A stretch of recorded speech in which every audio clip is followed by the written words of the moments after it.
தேவன் பயங்கரமான பாவிகளையும் தமது சத்துருக்களாக எண்ணி அழிக்க விரும்பவில்லை. பதிலாக காணாமற் போன ஆடுகளை தேடி கண்டுபிடித்து அவைகளை தமது தொழுவத்தில் சேர்க்க விரும்புகிறார் என்று இயேசு போதித்தார். இயேசு சமாரியா கிராமத்துக்குள் செல்லும் வரை பல நூற்றாண்டுகளாக நமது கலாச்சாரத்தை எதிர்த்து வாழ்ந்தவர்களை நாம் சரியாக எடை போடாமல் வெளிநாட்டு கலாச்சார கலவையின் நிமித்தம் அவர்களை நேசிப்பதை அறியாதிருந்தோம். எல்லாரும் இருக்கிற இந்த பெண் யார்? அவள் ஒரு சமாரியா பெண். அது ஒன்றே போதாதா? வாருங்கள், ஆகாரமாக நேரமாகிவிட்டது. நமது போதகரை காத்திருக்க வைக்க முடியாது.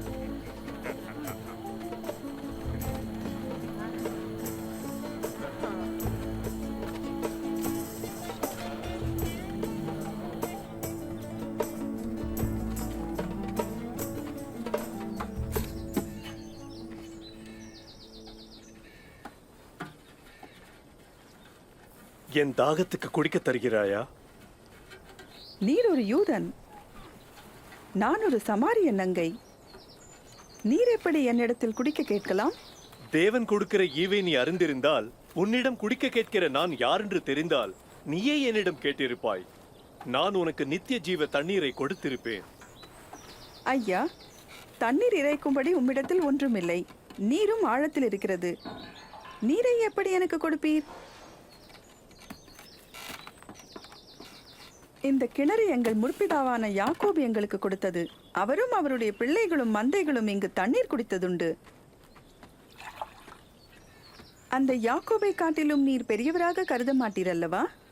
இந்த கிணற்று தண்ணீரை குடிக்கிற யாருக்கும் திரும்பவும் தாகம் ஏற்படும். நான் கொடுக்கிற தண்ணீரை குடிப்பவன் எவனோ அவன் ஒருபோதும் மீண்டும் தாகம் அடைவதில்லை. அது அவர்களுக்குள்ளே இருந்து சுரக்கும் நீரூற்றை போல இருக்கும். அதில் புறப்பட்டு வருவது நித்திய ஜீவன். ஐயா, எனக்கு அந்த தண்ணீர் தாரும்.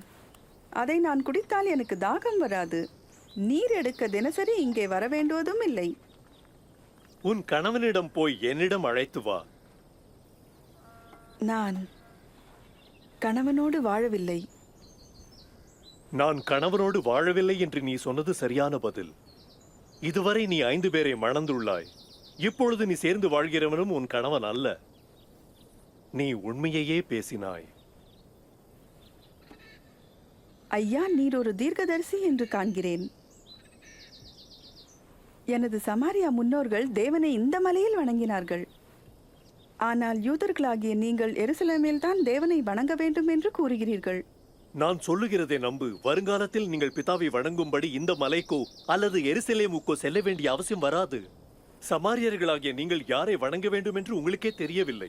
ஆனால் ஒரு காலம் வருகிறது, இப்பொழுதே வந்துள்ளது. தேவனுடைய ஆவியின் வல்லமை பெற்ற ஜனங்கள் பிதாவை இருக்கிற வண்ணமாக வணங்கி தூய உள்ளத்தோடும் உண்மையோடும் அவரை ஆராதிப்பார்கள்.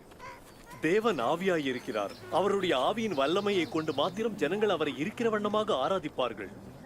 இவளே அந்த பெண். அவளிடம் என்ன பேசிக் கொண்டிருக்கிறார்? அவள் யார் என்று அவருக்கு தெரியுமா?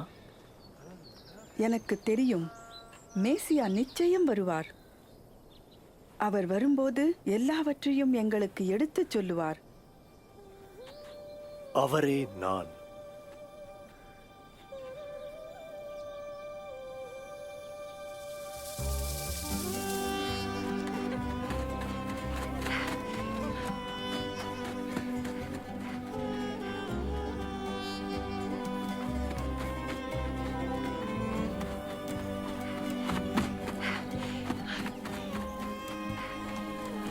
வாருங்கள், அந்த மனிதன் நான் செய்ததையெல்லாம் ஒன்று விடாமல் எனக்கு சொல்லிவிட்டார்.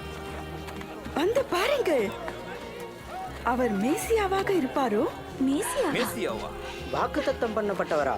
இருக்க முடியாது. வாருங்கள், வந்து பாருங்கள், வாருங்கள். போதகரே, இதை சாப்பிடுங்கள்.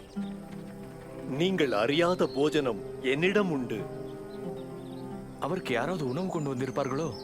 எனது உணவு என்னை அனுப்பினவருடைய சித்தத்திற்கு கீழ்ப்படிந்து அவர் எனக்கு செய்யும்படி கொடுத்த பணியை செய்து முடிப்பதே.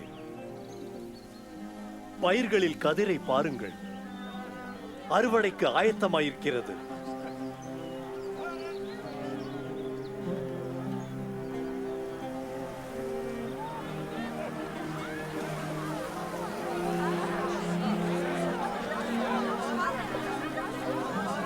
பேர் வருகிறார்கள், பாருங்கள். இந்த சமாரியருக்கும் அது நற்செய்தி தானா?